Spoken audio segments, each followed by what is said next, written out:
Let's talk weather now, as we were just talking about some of those cooler temps. Sarah Knox joins us once again, now with our full forecast. Hey, Sarah. Hey there, Cami. Yes, indeed. I was tempted to turn my heat on today, and I was like, no. I know. I was like, no. I knew it was going to be chilly, but come on now. It's too early. It's just too early, and we know that we'll be begging for these 60-degree temperatures as we get later into the year. Before we talk about temps, though, let's take a peek outside. I was moving the camera around in multiple different cameras that we have, trying to find the full moon, but unfortunately, we're still pretty cloudy across the area, so we're just not there to see it.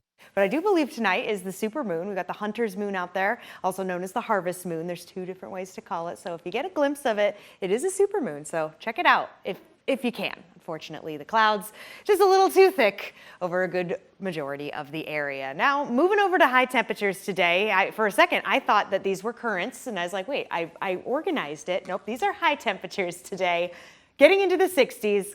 Some of us struggling to even do that. Preston hitting 59, very close. Look at La Crosse, though, topping off at 67 degrees. That is above average. The majority of us, though, were below normal. Even seeing a little green there where many of us stuck to the 50s. So now we move over to the green map. Here's the current temperatures, and many of us remain in the 50s. However, some have already shown signs of cooling down even more. 48 degrees currently in Owatonna.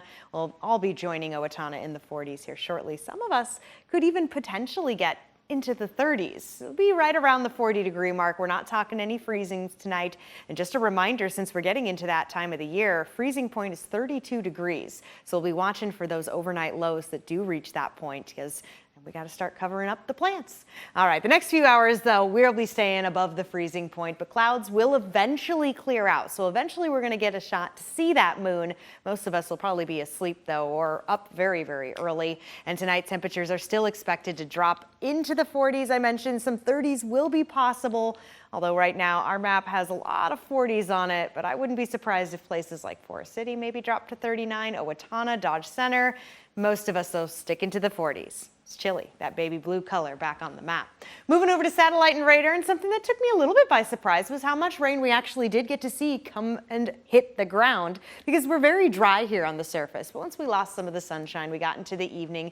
Dew points did go up maybe a little bit, and that allowed for some of this rain to actually hit the ground. That's what we're seeing, particularly right here, some of that darker green, very light rain, and it's all part of a much larger span of showers and storms across the Midwest. Even Futurecast not picking it up, but picking up on those clouds, clearing out, and we can expect a sunny start to our Tuesday. Chilly one, though. Then temperatures do go up thanks to the sunshine, near normal throughout the day. We're not done with the sun, and I know, Cami, I teased this a little bit earlier on. I talked about the cool temps for Wednesday morning. That's what I'll be watching to see how low we go, getting into the 30s before we gradually warm back into the 70s for the weekend.